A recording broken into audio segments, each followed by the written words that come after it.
This video is going to be a Q&A because you guys have been watching my videos, but I feel like you don't even know who I am. I got you to leave a bunch of comments with questions on a video a few weeks ago, and so I went through all of those, and I'm going to answer all the ones that were most asked first, and then I'll try to get through all of them. There's a lot, but yeah, that's what this video is going to be. I'm just going to answer all of your little questions. Let's just get all of the basics out of the way. My name is Lauren. I'm 26. I live in Winnipeg, which is in Canada. That's it, I think. Oh, I'm a student. You guys have a lot of questions about my academic career, so I'll tell you all about that. Easily, my most asked question was, what am I studying in school? And the answer is, I'm finishing an art history degree. I'm in my final semester. I started this degree, oh my God. I started university back in 2015, and I left for a little while. I went traveling, I came back, I was doing a studio degree, so I was in fine art. Then I stopped doing that. I started doing hair. I went to hair school. Then I decided to go back to finish my degree, but I switched from a studio degree to an art history degree, and that's what I'm finishing right now. Once I finish that, I'm gonna be taking courses in publishing, and then hopefully I'll find an internship in publishing, and then hopefully a permanent position, and that's what I'm gonna be doing. My next most asked question was about my hair. I get so many questions about my hair, and I'm filming a vlog right now. I'm gonna do a full hair tutorial and just talk a little bit more about my hair, but I have extensions. They're like eye-tip extensions, and so the way that I style my hair is a little complicated just because of those, so it kind of needs to be its own full video, or at least a significant chunk of a video. I got lots of questions about reading and how I got into reading. I've always been oh my God. Say hello. Yeah. Okay. I've always been a pretty big reader. My parents are big readers. I think when the Twilight books came out when I was in elementary school, that's when I remember becoming a really voracious reader. But yeah, probably because of Twilight, maybe that's kind of how I became a big reader. And then I also read Harry Potter, but J.K. Rowling's kind of a heinous individual, so I don't really like to talk about those books, but I loved them when I was like 12. In terms of the genres of books that I read, I almost exclusively read literary fiction and pretty contemporary literary fiction. I also enjoy a memoir, and generally if I'm going to read a memoir, it'll be by a queer woman or non-binary person.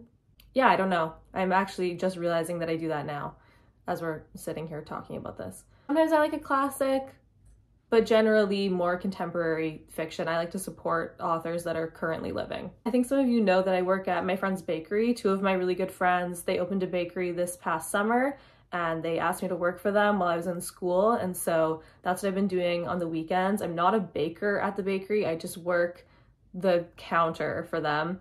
And my favorite baked good, that was another question I was asked. This thing, it's called a morning bun, and I think it's really Mennonite. I think it has another name also that's not a morning bun, but I don't know what the other name is.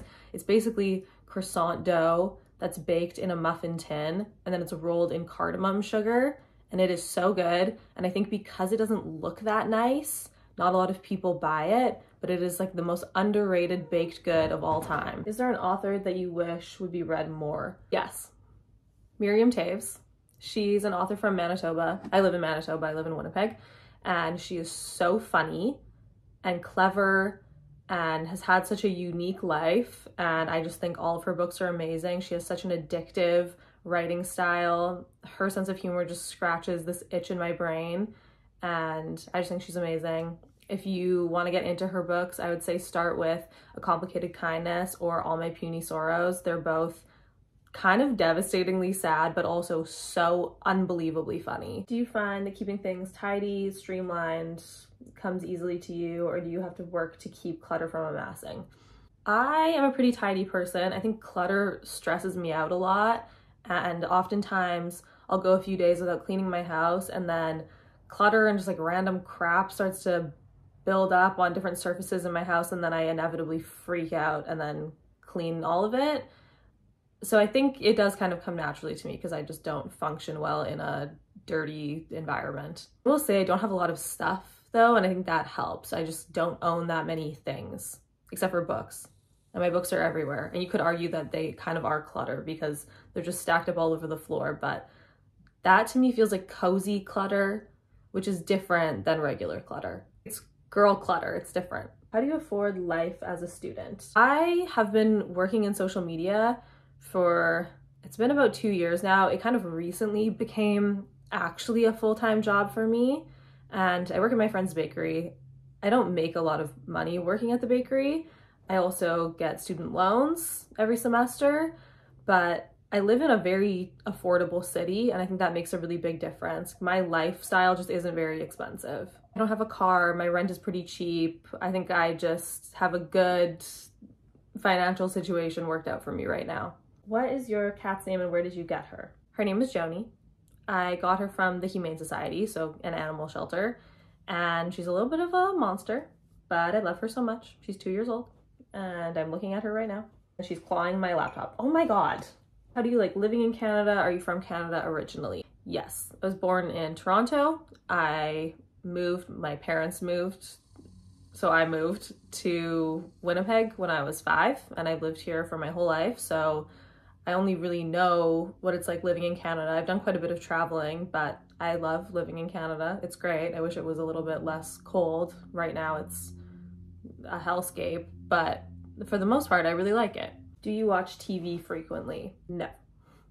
This is the first apartment I've ever lived in where I don't have a TV. I've never wanted one. I've always lived with other people that had TVs. I think they are such an eyesore. If I'm gonna watch something, I'll watch it on my laptop.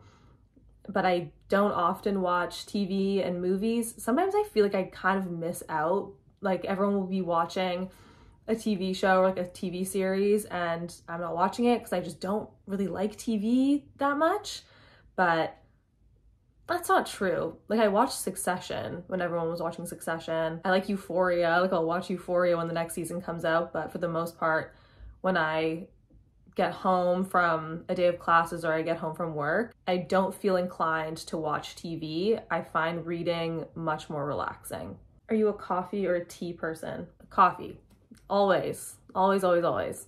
I mean, I like tea, but honestly, I'd rather just drink decaf if I'm gonna drink tea. Like I'd rather just drink decaf coffee. Even in the summer, I drink hot coffee. I never drink iced coffee.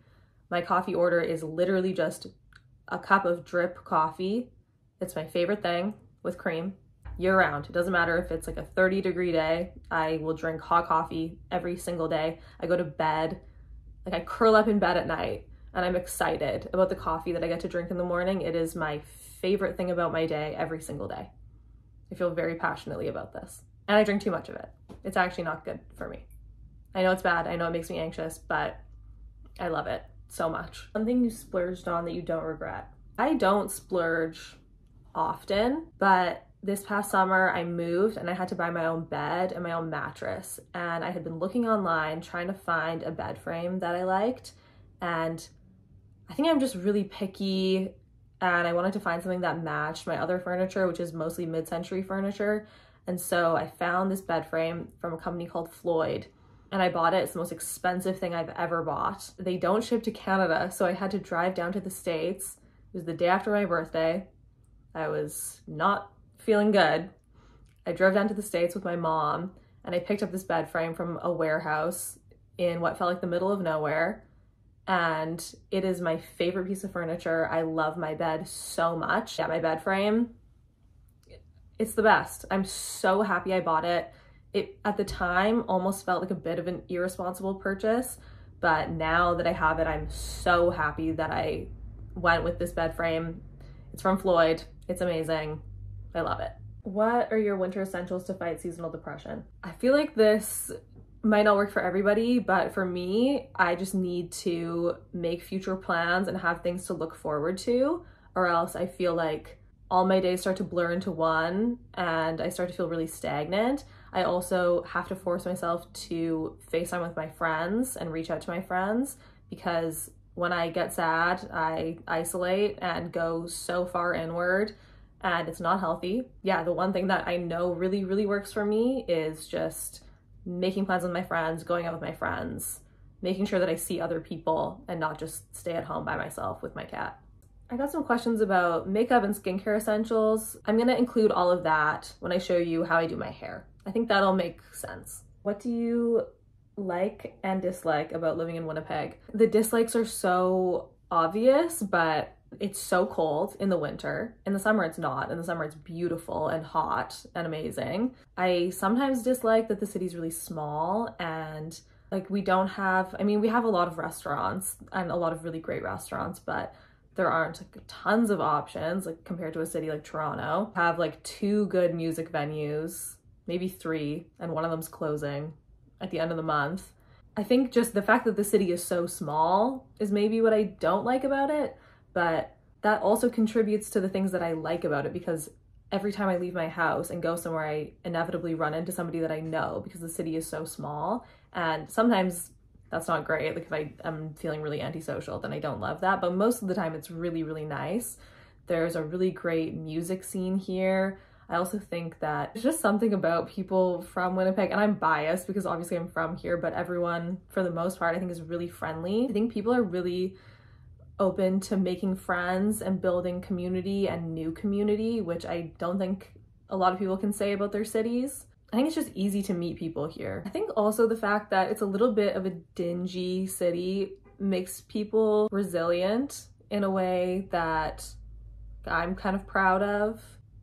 Yeah, I think when you live in a place that's freezing cold and notoriously, I mean, people say that Winnipeg isn't safe, but you just have to know where you're going and what you're doing. You have to be smart. But yeah, I think when you live in a place that's a little dingy, it makes you resilient, and I appreciate that. What wine am I drinking? I will say I don't have a lot of go-to bottles of wine at the moment, but all of the wine that I buy for the most part is from a store. It's called Element. They sell a lot of really great natural wine. They have an amazing selection. Typically I'll buy, I kind of like to stock up. I'll get like quite a few bottles of wine at a time because I just like to have wine on hand. It's fun for when people come over. Also, my friends are animals, so it's just good to have a lot of wine in my house. I usually gravitate towards a really dry, lighter red, or something really fun like a Pet Nat. But I'm also easy. I kind of like everything. Like I just like definitely drier wines. I like white wine with food typically, like a Chenin or something. Have you ever had a corporate job? No. I think I would get myself in so much trouble. I think I have a big problem with authority, and I also love to stir the pot. So I just feel like I don't know if I could have a really corporate job. What are your favorite perfumes? This one from Universal Flowering is the one that I wear every single day. It's my favorite perfume of all time. That's the one I can kind of say is like my signature scent. There's another one they make called Holy Hell, and that one I love wearing in the summer. It has such a unique fragrance profile. I read somewhere, someone described it as smelling like the inside of a CVS. And it does, but in a really nostalgic way that I think is so fun for the beach. It almost smells kind of like sunscreen. I love it. And then a winter scent that I really love is Gilded by Libertine Fragrances. And it's kind of smoky and sweet. It's a little bit fruity, but in kind of like a syrupy way that I think is so nice for colder seasons. Got some questions about the art in my room. The biggest one that I have is by an artist. Her name's Laura Daw. She's from Toronto. This piece is an original. I think it's actually the only original work that I have. It's one of my favorites of all time. I always hang it across from my bed just because I love looking at it. I have another 2 in here that are done by Celeste Cares, and they're prints. She's also Canadian. I love all of her work. I think those are kind of the ones that you guys wanted to know about. What are your favorite bands / artists, and maybe some all-time favorite records? Ooh, my favorite album of all time is by Nicholas Kurgovich. It's called Ouch. It's an amazing breakup record. I love it so, so much. I also really love the artists Friendship. I love Angel Olsen, Andy Schaaf, OK Kaya. Those are kind of the artists that I listen to most often, but then I also really like artists like Emil and the Sniffers and Viagra Boys, and I like ABBA, and I really like older country artists like Patsy Cline and Tammy Wynette, George Jones. I love Dolly Parton. I really like Daniel Romano. Some of my favorite books. Okay, I'll give you my top 5. I usually say my favorite book is Play It As It Lays by Joan Didion. That was the first book I remember, the first literary fiction book that I remember reading and thinking, oh my God, I can't believe I didn't know books like this existed. And that's really what got me into literary fiction. I also love her book, A Book of Common Prayer. I think it's so smart. She's just a genius. I cried so much when she died. Miriam Toews, who I talked about. I love A Complicated Kindness and All My Puny Sorrows. There's a book, it's called Bad Eminence. It's by James Greer, and it's so funny and ridiculous, and honestly, it's hard to read because the protagonist is really pretentious and annoying, and that's the point of the book. I really like that about it, but the language that he uses sometimes is so infuriating and difficult to understand that through the entire time I was reading the book, I had to Google what so many words meant, but it was also so funny and such an interesting experience. It's one of my favorite books ever. I really like Dennis Cooper. All of his books are really disturbing, but I just think he's a really fascinating person, and his book I Wished is one of my favorites. The Idiot and Either Or by Elif Batuman are 2 of my all-time favorites. I love Otessa Moshfegh. Eileen is an incredible book. I went and saw the movie and I loved it. I really enjoy Ocean Vuong's writing. On Earth We Are Briefly Gorgeous is incredible. Shuggie Bain by Douglas Stewart. Mayflies by Andrew O'Hagan. I could go on. Like, I could actually sit here and just list off books forever, but those are some of my all-time favorites, and I think those kind of really encapsulate my taste in books. Oh, also Beloved by Toni Morrison. Okay, that's the last one. I love Toni Morrison. You guys also asked me to share some of my soup recipes because I make a lot of soup. I'm also gonna do that in the video where I show you my hair and I show you my makeup because I think it'll just work better as a vlog style video. That's all I'm gonna answer for now because I'm tired of hearing my own voice. Hope you enjoyed this. I'll see you soon. Thank you for being here. It's crazy that so many of you watch these videos. I love all of you so much. And I hope you have a really good day. And I will see you soon. Bye.